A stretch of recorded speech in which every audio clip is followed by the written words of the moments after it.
मयंक यादव की रफ्तार भाई एक बार फिर कर लिया है गिरफ्तार और कर दिया सामने वाली टीम को तार तार। मयंक गतिमान यादव, आई मीन 156.7, पिछले मैच में 155.8, अब 156.7, टॉप 5 फास्ट बॉलर्स या कह सबसे तेज गति की गेंदें, ऑलरेडी नाम शुमार हो गया है। और मुझे तो लग रहा है कि ये जाएगा बंदा। ये एक तो पर्पल कैप की रेस में भागेगा बहुत तेज, और दूसरा ये वर्ल्ड कप की सूची में भी आई मीन शायद ना सेलेक्ट हो, पर सोचने के लिए मजबूर करने वाले हैं सेलेक्टर्स को। बैंगलोर एक और मुकाबला हार गए हैं, लखनऊ एक और मुकाबला जीत गए हैं। लखनऊ जब 160 से ऊपर बनाती है तो कभी चेज होने नहीं देती है। Bangalore on the other hand chase करने में भी असमर्थ रहते हैं। पहले बैटिंग में हारे हैं, बाद में बैटिंग में हारे हैं। हाल बड़े बेहाल है, क्योंकि टीम में तो नाम है बड़े बड़े, पर साथ में नहीं होते हैं खड़े। That is the problem. तो वो तो होगी बैंगलोर की बात, पर आज शाम को होगा एक मुकाबला होगा कमाल का, क्योंकि एक तरफ है पंत की दिल्ली, सामने है अय्यर की केकेआर। क्या दोनों हैं तैयार? केकेआर 2 में से 2 जीत डीसी, पिछला मैच चेन्नई को हरा के यहां पे पहुंचे। आई मीन घर ही है Vizag, end of course Kuldeep Yadav की हिज स्टोरी। आज का शो पावर पैक्ड है मेरे यार। 300 करोड़ व्यूज हो गए हैं यार, 300 करोड़ व्यूज शुरुआती कुछ मुकाबलों में। Incredible season of the incredible premier league जो है वो चल रहा है, विच इज आउटस्टैंडिंग। आप मजे लुत्फ ले रहे होंगे इसका जियो सिनेमा पे, ऐसी मेरी पूरी उम्मीद है। बात कर लेते हैं, बात तो बहुत सारी करनी है। आप देख रहे हैं pro present Chopra ji cricket Chaupal in association with my 11 circle. सबसे पहले जो दिल्ली का जो मैदान है, ये मैदान कहां पर है? ये मुकाबला वाइजैक में है। तो वाइजैक जो है घर से दूर है, मतलब ऐसा लगता है ना जैसे बच्चा पाल पोस के बड़ा हुआ कहीं पर, वो दिल्ली में था, फिर दूसरे शहर में जाके सेटल हो गया थोड़े दिनों के लिए, वैसी वाली फीलिंग आ रही है। पर अच्छी फीलिंग है ये, क्यों? क्योंकि जीते हो, पहली जीत मिली है आपको। घर अवे फ्रॉम घर पहली जीत का वो सबब बनता है, और उसमें भी आप कुछ अलग करते हो। 2 ही टीम है जिन्होंने कुछ ही अलग किया है। टॉस जीत के पहले बैटिंग कर लो, ये वाला काम लखनऊ ने लखनऊ में किया, दिल्ली ने वाइजैक में किया। भैया दोनों का काम चला है, वो भी जीते ये भी जीते। इंटरेस्टिंग था कि ये उन्होंने निर्णय लिया था, क्योंकि ये उनको पता था कि ड्यू नहीं आएगी। बाकी हम सब सोच रहे थे कि ड्यू बहुत आएगी, और समंदर के पास तो बहुत ही आती है। वहां खेड़े में तो मतलब हाथ ऐसे हो रहे थे जैसे साबुन लगा लो और नीचे करो, हाथ एकदम धो सकते हो। पर वाइजैक में ऐसा नहीं हुआ था, चेन्नई वाले मैच में। अब इस मुकाबले में किसका पलड़ा भारी है उसकी बात करेंगे, पर किस पे मेरा फोकस है? Let's start with the home team first. भाई दिल्ली की टीम है, उस पर जरा फोकस करते हैं। Let's start with Rishabh Pant, क्योंकि पंत अब वापस आ चुका है। वही पहले क्या था कि धीमी शुरुआत, ऐसा लग रहा था कि he is just trying to find his feet, और वो होता है जब आप इतनी लंबी मतलब ले ऑफ के बाद आते हैं। और उनकी तो इंजरी भी साधारण नहीं थी। इंजरीज होती हैं, sports injuries, cricket injuries, stress injuries भी होती हैं, पर दिस वाज एन एक्सीडेंट। मतलब दुर्घटना से वहां आना, वो आपका पर्सपेक्टिव लाइफ का चेंज कर देता है। फिर आप खेलते हैं तो आपको लगता है वही एक ब्लेसिंग है। और उस तरीके से उनका थोड़ा सा, अगर आप उनके आजकल इंटरव्यूज देखें, post match, pre match, toss पे, इट साउंड्स लाइक दैट कि बहुत ग्रेटफुल हैं कि चलिए मैं जिंदा तो हूँ, चलो मैं खेल तो रहा हूँ। लेकिन अल्टीमेटली क्या होता है, आप उनके बल्ले से रन चाहते हैं, उनके बल्ले से वही पुराना वाला पंत चाहते हैं, और वो पंत दिखा है। पिछले मैच में एक हाथ वाला छक्का भी हो गया, और नन्ना सा हेलीकॉप्टर भी मार दिया था पथिराना के सामने। सो पंत इज बैक, और पंत की कप्तानी भी अच्छी है। इसी लास्ट ईयर एक दिल्ली की समस्या जो बड़ी रही थी वो ये कि David Warner the captain, personally अपने को तो मजा आया नहीं था, I will be very honest. पर ऋषभ पंत द कैप्टन, वो बेहतर गेंदबाजों का इस्तेमाल करते हैं। The only thing I am still curious कि क्या एक ही स्पिनर से खेल जाएंगे जैसे पिछले मैच में किया था, अक्षर Patel and nobody else. Kuldeep available नहीं थे, पता नहीं होंगे नहीं होंगे इस मैच में, at the time of recording अपने को नहीं पता है। पर Rishabh Pant the batter, Rishabh Pant the captain will be the player in focus number 1 मेरे दृष्टिकोण से। दूसरा खिलाड़ी, अब आपने मौका तो दे दिया पृथ्वी शॉ को। अब पृथ्वी शॉ को पहले नहीं दिए थे 2 मुकाबलों में मौका, लेकिन जब मौका दिया तो उन्होंने चौके भी मारे, वहां छक्के भी मारे, अच्छी बैटिंग कर रहे हैं। डेविड वार्नर के साथ अच्छी साझेदारी निभाई थी। इनफैक्ट पहले 10 ओवर में मैच जो था पूरी तरह से दिल्ली के पक्ष में ले गए थे। तो पृथ्वी शॉ पे एक बार फिर फोकस कर लें जरा, क्योंकि इस बार सामने से क्या होगा, मिचेल स्टार्क होंगे, हर्षित राणा होंगे। हो सकता है इस पिच को मद्देनजर रखते हुए एक फास्ट बॉलर शायद और खिलाने का मन बनाए कोलकाता की team. That is a possibility, क्योंकि टर्न वाली पिच यहाँ कोई बना नहीं रहा है ऐसा। जब आप दिल्ली एक स्पिनर खिलाती है, चेन्नई उस दिन सिर्फ जड्डू के साथ खेल जाती है, तो फिर हो सकता है इस पिच में स्पिन है ही नहीं। तो फिर ये देखने योग्य बात होगी कि पृथ्वी शॉ कैसा खेलते हैं। अगर वो अच्छा खेलते हैं तो काफी चीजें सुधर जाती हैं। फिर सडनली वो मिचेल मार्श और डेविड वार्नर 2 ऑजी आके बचाएं दिल्ली को, ऐसा नहीं लगता। तो मैं तो पृथ्वी शॉ पे एक बार फिर फोकस करने वाला हूं। डेविड वार्नर का फॉर्म अच्छा है, मिचेल मार्श ने भी 2-4 शॉट अच्छे लगाए हैं, पर उसके बाद जब हम नीचे की तरफ जाएंगे तो मुझे खलील अहमद याद आए। खलबली है खलबली, खलबली है खलबली, अच्छी गेंदबाजी कर रहा है बच्चा। और इनका जो अपसाइड है मुझे बहुत बढ़िया लगता है, 140 की गति, दोनों तरफ बॉल को स्विंग कराना। सी क्या होता है, लेफ्ट आर्म सीमर्स जो होते हैं स्विंग कराते हैं अंदर की तरफ, बाहर वाली गेंद ना एंगल करते हैं। कि एंगल अक्रॉस, थोड़ा सा उंगलियां वो स्क्रैम्बल सीम या फिर उंगलियां ऐसे मारी और थोड़ा सा सिर्फ एंगल अक्रॉस, जैसे ट्रेंट बोल्ट ने आउट किया रोहित शर्मा को। ये नहीं करते, ये ऐसे करते हैं पूरी स्विंग ऐसे बाहर की तरफ डालने की इनकी काबिलियत है, उस तरफ डाल देते हैं जैसे ऑलमोस्ट सोहेल तनवीर टाइप, कि ऐसे करके ना बॉल उधर डाल दी। ये बहुत rare left arm fast bowlers के पास एबिलिटी होती है, खलील अहमद के पास है। तो मेरा फोकस रहने वाला है on Khaleel Ahmed from Delhi with the new ball. इस टूर्नामेंट का पहला मेडल मतलब उन्होंने ही डाला था, वेल डन यार खलील। अब आ गया सवाल यह है कि क्या दिल्ली मैच जीतेगी? मुझे लग रहा नहीं जीतेगी, मुझे लगा 3-3 हो सकता है कोलकाता के लिए, जीत जाएगी ये कोलकाता की टीम, ऐसा मैं कह रहा हूं। उसके बाद दूसरा सवाल यह है कि क्या दिल्ली पहले 3 ओवर में 25 रन बनाएगी? बना देगी। एक तरफ से वार्नर हो, सामने पृथ्वी शॉ हो, फिर कोई भी है वो रन बना ही देते हैं उतने, ऐसा लगता है। और फिर एक और सवाल आ जाता है, क्या कोलकाता 2 या 2 से ज्यादा विकेट लेगा इन द फर्स्ट 6 ओवर्स? 2 तो थोड़ा ज्यादा हो जाएंगे, पिच बड़ी सपाट है यहाँ की, सो आई एम थिंकिंग नहीं लेंगे। अब इस ओपिनियन का इस्तेमाल मैं यहाँ आपके साथ शेयर कर रहा हूँ, पर इस्तेमाल मैं करूंगा प्रोबो पर। प्रोबो एक ओपिनियन ट्रेडिंग प्लेटफॉर्म है जिसपे आप हाँ या ना के जवाब देकर प्राइजेस जीत सकते हैं। मतलब कैश तो आप जीत ही सकते हैं, पर आप Mercedes, Thar, bike, there is plenty to win. दिमाग का हमेशा इस्तेमाल कीजिएगा, invest wisely, play sensibly. GST जो है प्रोबो ध्यान रखेगा। आप मेरे कोड से जाओ तो 500 रुपये आपको मिल जाएंगे। Akash, I mean it's there in the description. और बहुत लोग खेल चुके हैं, करोड़ों लोग खेल चुके हैं, आप भी खेल लीजिए। दिमाग का इस्तेमाल करके आप पैसे कमा सकते हैं। तो फिर इस पूरे T20 सीजन ओपिनियन का इस्तेमाल करो, प्रोबो करो। ये मैच एक्चुअली आप यहाँ रिकॉर्ड कर रहा हूँ, पर ना ये मैच भी तो चल रहा है, लखनऊ वर्सेस बैंगलोर, तो वो साथ में फोकस कर रहा हूँ। रिव्यू इसलिए मैं बाद में करता हूँ, तो दैट्स इज हाउ वी, मतलब मैनेज करना पड़ता है टाइम को। और आपके टाइम को मैनेज करने के लिए हम चैप्टर्स भी बनाते हैं, कि आपको अगर प्रीव्यू देखना तो आप वो देख सकते हैं। इसके बाद आपको कुलदीप की मुझे हिस्ट्री देखनी है तो वो देख सकते हैं, कुलदीप की हिस्ट्री आएगी आज। और अगर मुझे सिर्फ बैंगलोर के लखनऊ वाले मैच का रिव्यू देखना तो वो भी देख सकते हो, chapters are there. But now let's focus on Kolkata और टीम टू बीट। टीम अच्छी है यार, टीम अच्छी है। और इनके 2 बहुत बड़े पहलू जो सही हो गए हैं वो ये है कि सुनील नारायण ओपन करके रन बना रहे हैं, आंद्रे रसल एंड में जाके गेंदबाजी भी कर रहे हैं और बैटिंग भी कर रहे हैं। इनफैक्ट गेंदबाजी तो भैया बेंगलुरु के मैदान पे जाके भी कर जाते हैं, वहां पे अगर आप 4 ओवर में 29 रन देके 2 विकेट लेते हैं, if my memory serving me right, तो फिर आपका सब कुछ सही है। तो यहाँ पे किस किस खिलाड़ी को मैं पिक करने वाला हूँ? एक तो मैं खिलाड़ी पिक करूंगा आज मिचेल स्टार्क को। क्यों? क्योंकि 2 मैच में 100 रन खा चुके हैं भाई, और ऐसा तो नहीं हो सकता ना कि हमेशा 100 रन खाते रहेंगे, ऐसे ही 50-50 रन खाते रहेंगे। क्योंकि सामने अगर डेविड वार्नर होंगे, पृथ्वी शॉ होंगे, पृथ्वी शॉ अंदर वाली गेंद, तो I am very curious to see, बड़े एक्साइटेड टू सी कि इस वाले मैदान पे, इस पिच पे मिचेल स्टार्क क्या करेंगे। मुझे लगता है अच्छा करेंगे, मुझे लगता है मिचेल स्टार्क फिर टर्न इट अराउंड। अभी तक लग रहा था कि मिचेल स्टार्क बहुत फीके गेंदबाज लग रहे हैं, पर too good a player to be फीका फॉर टू लॉन्ग। मैं उम्मीद लगा के चल रहा हूं कि मिचेल स्टार्क कैसा करेंगे, अच्छा करेंगे, उनके ऊपर मेरा फोकस रहेगा। दूसरा जो मेरे प्लेयर इन फोकस रहेंगे वो आंद्रे रसल। आंद्रे अंदर, गेंद बाहर, छोटा सा मैदान, सपाट एकदम पिच। आंद्रे रसल गेंदबाजी भी कर रहे हैं, आंद्रे रसल बैटिंग भी कर रहे हैं। बैटिंग की हाँ हो सकता है आवश्यकता पड़ जाए, पिछले मैच तो जरूरत ही नहीं पड़ी थी। आई मीन अब बाकी संभाल लेते हैं काम। आंद्रे की गेंदबाजी की जरूरत पड़ी थी, तो जब मैं फैंटेसी अपनी टीम बनाऊंगा तो उनको कप्तान बनाने का फिर मेरा वो रहेगा प्रबंध, उसकी बात करूंगा मैं बाद में। बट आंद्रे रसल मैं सेकंड गाय। तीसरा जो मैं खिलाड़ी सोच रहा हूँ, मैं सोच रहा हूँ कि एक बल्लेबाज को पिक किया जाए, तो मैं श्रेयस अय्यर की तरफ चलता हूँ।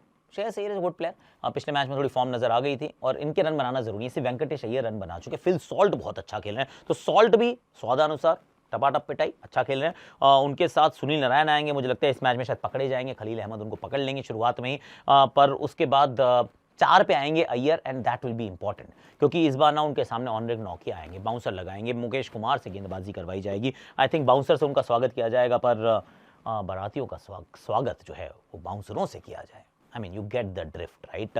तो मैं श्रेयस अय्यर के खेल को देखने के लिए बहुत ज़्यादा उत्सुक हूँ। तो ये मेरे 3 खिलाड़ी हो गए, और टॉस जीत के वैसे तो फील्डिंग करनी चाहिए, पर दिल्ली ने बैटिंग करके मैच जीता, तो हो सकता है कि वो कुछ अलग रणनीति के साथ चले, पर वी शैल फाइंड आउट कि किस करवट बैठता है ऊंट। iPhone 15 चाहिए आपको? आई मीन सिर्फ 1 रुपये मिले तो फिर अगर तो आप देख रहे हो ये वीडियो ऑलरेडी iPhone 15 पे तो कोई बात नहीं है, लेकिन अगर नहीं देख रहे हो तो अपग्रेड करा लो। माई 11 सर्कल पे अपनी टीम बनाओ। मेरे लिंक से अगर आप जाएंगे, जो मैं पिंड कमेंट में डाल रहा हूं, तो फिर आपके लिए कॉन्टेस्ट एक्टिवेट हो जाएगा। सिर्फ 1 रुपये में आप जीत सकते हैं iPhone 15। Swear to God it's a fantastic phenomenal offer, और ये सिर्फ इस मैच के लिए है, दिल्ली वर्सेस कोलकाता के लिए है। सिर्फ मेरे लिंक से जाने पे होगा, सिर्फ मेरे सब्सक्राइबर्स के लिए। तो फिर जो लिंक है पिन कमेंट में, उसको आप जाके जरा चेकआउट कर लीजिएगा। माई 11 circle, my favourite sports fantasy app, उसको आप डाउनलोड कर लीजिए। और मेरा कूपन कोड है आकाश23 और उसमें मिलता है आपको 20% extra on your first deposit. 1500 रुपये का साइन अप बोनस आपको मिलता ही मिलता है। मेरी टीम में आपके साथ शेयर कर रहा हूँ, लेकिन फाइनल टीम टेलीग्राम पे आएगी। कल अच्छा रहा था ना, क्लीन स्वीप, तो it was a good day. पर आप हमेशा ध्यान से खेलिएगा और इन्वेस्ट सेंसिबली कीजिएगा। और वैसे भी ये जो माई 11 सर्कल है, इस पूरे टूर्नामेंट के ऑफिशियल स्पॉन्सर भी हैं। आईपीएल के ऑफिशियल स्पॉन्सर है माई 11 सर्कल। और मैगो कॉन्टेस्ट 1 करोड़ से तो शुरुआत होती है, तो सोचो कितनी बड़ी बात होती है। कुल का दीपक भाई, चमकना तो शुरू पहले मैच से कर दिया था, पर उसके बाद मौके नहीं मिले थे। फिर लंबा किया इंतजार, फिर जब मौके मिले तो फिर कर दिया कमाल। पर ये कहानी रही कैसी है, कुलदीप यादव की कहानी एक बार जी लें जरा। गिरना उठना उठकर चलना, लड़कर फिर जैसे मिलना, कड़े परिश्रम का नहीं कोई विकल्प, ले संकल्प ले संकल्प ले संकल्प। ऐसे ही संकल्प टीम इंडिया और आईपीएल से बाहर किए गए एक सूरमा ने 2021 में लिया, और सिर्फ संकल्प ही नहीं लिया, उसे पूरा भी कर दिखाया। आज उस सूरमा की गेंद दुनिया भर के लिए मिस्ट्री बनी हुई है। ना जाने कौन सा जादू समेट कर लाया है अपनी कलाइयों में ये कानपुरिया wrist spinner. Left arm wrist spinner कैसे किसी गेंदबाजी लाइनअप में वैरायटी लाता है, इसका एनालिसिस करने से पहले हिंदुस्तान के क्रिकेट इतिहास के पहले लेफ्ट आर्म रिस्ट स्पिनर की कभी खुशी कभी गम वाली कहानी आपको जरूर जाननी चाहिए। इनकी इंटरनेशनल क्रिकेट की यात्रा 2017 में धर्मशाला के मैदान में आरंभ हुई, और ये संयोग ही तो है कि आज जब कुलदीप यादव की गेंदबाजी चर्चा का केंद्र बनी हुई है, तब वो धर्मशाला में धमाल मचाकर टीम इंडिया की नंबर 1 चॉइस बने हुए हैं। साथ साथ player of the match award भी जीता आखिरी टेस्ट में। पर कुलदीप के करियर में एक वक्त ऐसा भी आया था जब वो कप्तान की फर्स्ट चॉइस नहीं थे। कप्तान उन्हें अपनी जरूरत के हिसाब से चूज करते थे। इसकी एक वजह यह रही कि टेस्ट मैचों में अश्विन और जाडेजा जैसे सीनियर गेंदबाज लगातार टीम का हिस्सा थे, और दोनों बैटिंग में टीम को अच्छी पारियां खेलकर एक्स्ट्रा कुशन दे रहे थे। लेकिन कुलदीप अपने बल्ले से कंट्रीब्यूट उतना तो नहीं कर पाते थे। 2017 में कुलदीप यादव का टेस्ट टीम में डेब्यू अजिंक्य रहाणे की कप्तानी में हुआ। कुलदीप ने टेस्ट की पहली पारी में 4 विकेट चटकाए, पर इसके बाद पूरे साल 2017 में उन्हें सिर्फ एक ही टेस्ट खेलने को मिला, और यह सिलसिला साल दर साल चलता रहा। लेकिन वनडे क्रिकेट में 2017 से 2019 तक कुलदीप और चहल की कुलचा नाम की जोड़ी ने खूब नाम कमाया। 2019 वर्ल्ड कप तक सब कुछ ट्रैक पर था। फिर खराब फॉर्म का दौर आया। टेस्ट की तरह वनडे टीम से भी धीरे धीरे कुलदीप दूर होते चले गए। 2021 में विराट कोहली की कप्तानी में सभी फॉर्मेट को मिलाकर कुलदीप ने मात्र 7 ही मैचेस खेले। आईपीएल में तो केकेआर ने पूरे सीजन कुलदीप को बेंच पर बिठा के रखा। खराब फॉर्म के साथ साथ घुटने की चोट ने कुलदीप के करियर पर एक वक्त के लिए तो ग्रहण लगा दिया था। कुलदीप के कोच साहब कपिल पांडे ने मुझे बताया कि वो तो इतने डर गए थे कि कहीं उनकी गेम ही खत्म ना हो जाए। ऐसे मुश्किल वक्त में कुलदीप के कोच कपिल हमेशा उनके साथ रहे और उन्हें यही समझाया कि गिरते हैं शहसवार ही मैदाने जंग में, वो तिफल क्या गिरे जो घुटनों के बल चले।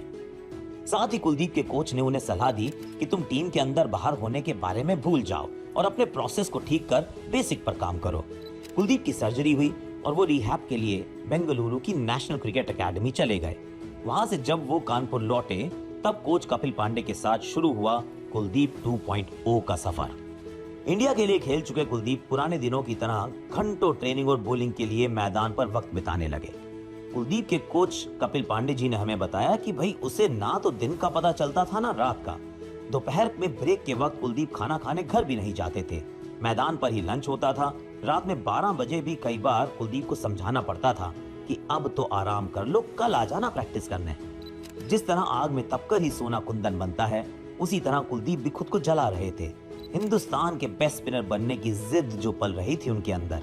कुलदीप ने ऑस्ट्रेलिया के महान स्पिनर शेन वॉर्न से सलाह लेकर अपनी गेंदबाजी में छोटे छोटे बदलाव भी किए। कुलदीप ने वॉर्न के कहने पर अपने रनअप को सीधा किया और अपनी बॉल की रफ्तार थोड़ी सी बढ़ा भी दी। और यहीं से शुरू हुई बल्लेबाजों की मुसीबत, क्योंकि दुनिया भर में लेफ्ट आर्म रिस्ट स्पिनर पहले से ही बहुत रेयर हैं, और अगर कोई क्वालिटी लेफ्ट आर्म स्पिनर हो तो उससे टक्कर लेने में बड़े बड़े बल्लेबाजों को डर सताता है। कुलदीप का यही डर पहले आईपीएल और फिर इंडियन टीम में उनकी वापसी के बाद पूरी दुनिया पर छा गया। 2022 और 2023 में मिलाकर दिल्ली टीम के लिए कुलदीप ने 31 विकेट्स लिए और कई बार कोलकाता टीम से पुराना हिसाब बराबर भी किया। याद है ना, कोलकाता नाइट राइडर्स यानी केकेआर ने उन्हें पूरे सीजन बेंच पर बिठाकर वाटर बॉय जो बनाया था। कुलदीप ने सिर्फ आईपीएल में ही अपनी बॉलिंग से गेंदबाजों को पानी नहीं पिलाया। 2 साल में वनडे क्रिकेट में 4.69 की बेहतरीन इकोनॉमी से उन्होंने 37 पारियों में 61 विकेट्स लिए। 2023 वर्ल्ड कप में टीम इंडिया के फाइनल तक पहुंचने में भी उनका बहुत बड़ा रोल रहा। इसके बाद वो हुआ जिसको कुलदीप का इंतजार था। रोहित शर्मा ने पहली बार टेस्ट करियर में कुलदीप को इंग्लैंड के खिलाफ एक सीरीज में 4 टेस्ट मैचेस लगातार खिलाए और कुलदीप ने कप्तान के भरोसे को नई उम्मीद लगा दी। 6 पारियों में कुलदीप ने 19 विकेट लिए और बैटिंग में भी छोटी छोटी 28 और 30 रन की 2 महत्वपूर्ण पारियां खेल डाली। इस कहानी से मुझे भारत के पूर्व प्रधानमंत्री श्री अटल बिहारी वाजपेयी जी की कविता की कुछ लाइनें याद आ रही हैं, जो कुलदीप के सफर पर भी काफी हद तक फिट ही बैठती हैं। हार नहीं मानूंगा, रार नहीं ठानूंगा, काल के कपाल पर लिखता मिटाता हूँ, गीत नया गाता हूँ। कुलदीप आज उन चुनिंदा क्रिकेटरों में से एक हैं जो तीनों फॉर्मेट खेल रहे हैं। उम्मीद है कुलदीप का ये कारवां यूं ही चलता रहेगा और इस साल जून में हो रहे T20 वर्ल्ड कप में वो रोहित की टीम के ट्रम्प कार्ड साबित होंगे। बताइएगा जरूर कैसी लगी आपको कुलदीप यादव की स्टोरी। लेकिन अभी स्टोरी चली क्या रही है वैसे, just think about it. Cricket के इतिहास की सबसे लंबी एक तरफा लव स्टोरी जो है वो है आरसीबी के फैंस की आरसीबी की टीम के साथ। इतना प्यार किसको मिलता है यार, और मतलब ऐसा प्यार जिसमें स्वार्थ ही नहीं है, निस्वार्थ प्यार है ये मतलब यू जस्ट कीप गिविंग। ये उनके फैंस हैं और फैंस कहते हैं यार हमारी टीम इतनी बड़ी बड़ी नामों के साथ आती है, इतने बड़े बड़े खिलाड़ी हैं, पर साथ में मिलके खड़े नहीं हो पाते हैं। ये दिल टूटता है और ये दिल से आवाज निकलती है यार एक ही तो दिल है, कितनी बार तोड़ोगे। प्रदर्शन उस प्रकार का रहता है। हम जब उस मैदान पे पहुंचते हैं चिन्ना स्वामी स्टेडियम, तो माना ये जाता है कि आप टॉस जीत जाओ, आधा मैच तो वैसे ही जीत गए। सामने वाली टीम को अगर आपने 200 से कम पे रोक दिया तो फिर समझ लो 80% मैच जीत गए। उसके बाद जो थोड़ी सी बची खुची कसर रह गई उसको तो ठीक सी बैटिंग करके आप निकाल दीजिए, आप तो 100% जीतेंगे। सबके साथ होता है पर हमारे साथ नहीं होता। ऐसा बैंगलोर ने कहा है क्योंकि टॉस जीत गए, गेंदबाजी का फैसला भी कर लिया और आपने एक डिसेंट टोटल पे रोक भी दिया। इनफैक्ट पहली इनिंग्स में ही 2 बड़े परफॉर्मेंस आए, 2 से ज्यादा भी आप कह सकते हैं, क्योंकि गेंदबाजी एज ए यूनिट तो अच्छी की है। आई मीन कोई स्टैंड आउट में आप शायद ना बोल पाए कि ये वाला स्टैंड आउट परफॉर्मर था। रीस टोपली वेरी इकोनॉमिकल, पर वो 4 विकेट तो नहीं थी ना। या फिर यश दयाल बॉलिंग उन्होंने भी अच्छी की। मोहम्मद सिराज खराब तो उन्होंने भी गेंदबाजी नहीं की, थोड़े से महंगे जरूर थे। ग्लेन मैक्सवेल 2 विकेट उन्होंने चटकाए, he was also very decent. पर क्योंकि अंत में जाके लखनऊ जीता और 181 जो है वो इट प्रूव टू मैनी, तो मेरा जो पहला परफॉर्मर ऑफ द डे है वो एक्चुअली में क्विंटन डी कॉक है। अब क्विंटन डी कॉक क्यों? देखिए क्विंटन डी कॉक ने जिस तरीके से, वैसे ये भी आरसीबी के थे, एक्चुअली सारे लोग पहले आरसीबी से कभी ना कभी तो पक्का खेले हैं, फिर बाहर जाके चमके हैं और उनका जो बेस्ट है it's come somewhere else, not at the RCB unfortunately. Batting बड़ी अच्छी करते हैं। शुरुआत पहले ओवर में 3 चौके, फिर 16 में से 4 चौके, फिर 2 छक्के मारते हैं वो, मोहम्मद सिराज पैर पे डालते हैं, छक्के छक्के। उसके बाद there was a plan in place कि इनको ना थोड़ा ऑफ स्टंप के दूर गेंदबाजी करते हैं, लगातार इनको मजबूर करते हैं थोड़ी दूसरी दिशा में शॉट मारे, पर वहां पे भी खराब शॉट नहीं मारा। थोड़ा सा बीच बीच में कभी स्ट्रगल जरूर हुई, वाइड यॉर्कर्स को मारना आसान नहीं होता है। थोड़ा सा कह रहे थे शायद स्पॉन्जी बाउंस भी है, पर 81 रन बना जाते हैं। 56-57 गेंदे खेलना, 81 रन बना देना। अभी उस दिन हम कह रहे थे कि ये इतने काफ़ी नहीं होते हैं क्योंकि वो कोहली ने बनाए थे 59 बॉल 83, क्योंकि सामने वाली टीम बहुत जल्दी जीत गई थी मैच। पर यहाँ पे भी आप ये बात कह सकते थे कि यार ये थोड़ा धीमा खेल गए, क्या इससे बेहतर नहीं हो सकता था?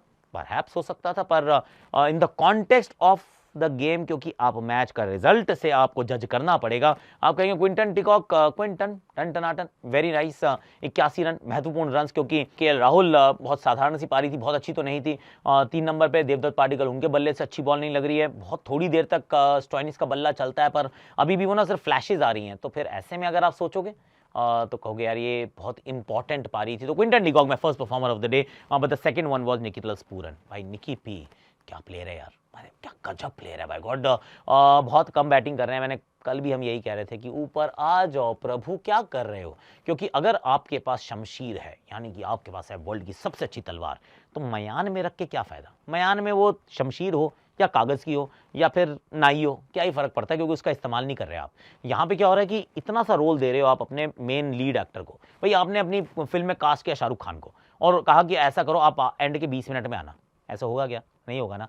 निकोलस पूरन जिस फॉर्म में है, और अभी की बात नहीं कर रहा हूँ, सिर्फ ये पिछले 3 मैच की नहीं कर रहा हूँ, पूरा 2024 की बात कर रहा हूँ। He is in red hot form, और रेड का जो शेड है ना, the deepest shade of red है वो, मतलब पर्पल पैच चल रहा है इनका, उसमें अपने आप को 20-22 बॉलें देना इज़ जस्ट नॉट राइट। थोड़ा सा ऊपर बैटिंग करने आए और 106 मीटर का एक छक्का मारा उन्होंने, और छक्के फ्लैट मार रहे थे। उनकी पारी थी एक्चुअली, जिसके चलते टीम 181 तक पहुंचती है। बाद में 2-3 कैच भी इन्होंने अच्छे पकड़े, एक रनआउट भी पता नहीं वो 50 मीटर दूर से थ्रो मार के कर दिया था। तो भाई Nicholas Pooran my second performer of the day, my third performer of the day, and again 3 wickets इस मैदान पे। 4 ओवर में रन कुछ नहीं दिए हैं, 16 ओवर का गेम बना दिया उन्होंने। आई मीन जिस पेस से बॉलिंग कर रहे हैं, 156.7 माय फ्रेंड, आई मीन क्या गति है यार, ये अलग है। ये ऑलरेडी टॉप 5 फास्टेस्ट बॉलर्स या fastest balls in the history of this tournament, और उस लिस्ट का हिस्सा बन चुके हैं। इस टूर्नामेंट की सबसे तेज गेंद पिछले मैच में डाली थी, उसका रिकॉर्ड इस मैच में तोड़ दिया। 155.8, 156.7। पहले मैक्सी को आउट करते हैं, मैक्सी ऐसे मारते ठप करके आउट। कैमरन ग्रीन को जिस गेंद पे आउट किया, that is the ball of the tournament. मतलब डाली हल्की सी, जाके लगती है ऑफ स्टंप के बिल्कुल ऊपर, उसके बाद कप्तानी अच्छी, रोक के रखा उनको, बाद में लाया रजत पाटीदार, चलो जी मैच खत्म। क्यों? क्योंकि आप चाहते हैं इनसे कि इनकी पेस के अगेंस्ट आप रन बनाने की कोशिश करें। वो रन आसानी से बनेंगे नहीं, क्योंकि इस पेस के अगेंस्ट रन बनाने के लिए आपके वो जो स्क्वायर शॉट अच्छे होने चाहिए, बहुत ही ज़्यादा गति का इस्तेमाल करने की आपके पास क्षमता होनी चाहिए। और अगर आपको सिर्फ सर्वाइव नहीं करना है, अटैक करना है, इट्स नॉट दैट ईजी। और इस बच्चे की जो कहानी जो अच्छी रही है, एक तो ये कि पेस तो है ही है, इसमें डाउट नहीं है, एक्यूरेसी इज आउटस्टैंडिंग, लेंथ जो है इट्स मेकिंग द डिफरेंस। बहुत ऊपर नहीं डाल रहे, बहुत छोटी नहीं डाल रहे, जिस लेंथ पे डालते हैं एक्स्ट्रा बाउंस मिलता है, बैट के स्टिकर या हैंडल के पास बॉल लगती है, एंड आप उसको नहीं मार पाते हैं। उन्होंने जो 3 विकेट चटकाए, महिपाल लोमरो आते ज़रूर हैं, थोड़ी देर तक रोर भी होता है, भाई माही मार रहा था, इसमें भी तो आधा माही छुपा है। अच्छी बैटिंग करते हैं, पर was never going to be enough, right. Dinesh Karthik out, Naveen ul Haq end में विकेट चटका जाते हैं। कुल मिला के आप हार जाते हैं। 28 रन से आपको हार का सामना करना पड़ता है, और लगातार 2 मुकाबले आप हार गए। इस टूर्नामेंट में इस साल पहली टीम जो ऑल आउट हुई है वो भी बेंगलोर है, और पहला मैच जो हारी थी वो टीम भी घर पे बेंगलोर थी। अब 2 मुकाबले लगातार घर पे हार गए। Lucknow on the other hand has a phenomenal record. ये लगातार 12 मुकाबले, अगर 160 से ऊपर इन्होंने रन बनाए हैं, आज तक एक मैच भी नहीं हारे हैं। इनक्रेडिबल है कि एक भी मैच आप नहीं हारते हैं 160 के ऊपर के स्कोर के बाद। So well done Lucknow. Lucknow top 4 में है, और Bangalore and Mumbai are right sitting right at the bottom. Bangalore की तो फिर भी एक जीत है, मुंबई तो अभी भी जीत ढूंढ रही है। आज के लिए मेरे पास वैसे इतना ही है। लाइक कीजिए, शेयर कीजिए, सब्सक्राइब कीजिए, कमेंट कीजिए, नोटिफिकेशन घंटी बजा दीजिए। प्रोवो का लिंक यहाँ डिस्क्रिप्शन में है, माई 11 सर्कल का लिंक पिन कमेंट में है। जो आपको हमारे मर्चेंडाइज, हमारे 8 जो हैं वो तो जीत चुके हैं, पर आपको जीतनी है मर्चेंडाइज, तो उसके लिए कम्युनिटी पोस्ट जरा प्लीज़ फॉलो कीजिए, और then start participating, start winning. और हमारा एक इंग्लिश का चैनल भी है, अगर आपको कुलदीप यादव की स्टोरी हिंदी में ना समझ में आ रही हो, आपको चाहिए मुझे इंग्लिश में सुननी है, मुझे शमार जोसेफ की सुननी है, एक लकड़हारा था, तो वो सब हमने वहाँ पर डाली है, तो please do check that out. ऊपर ही है, चेक कर लो, अपना नया चैनल है, देख लो।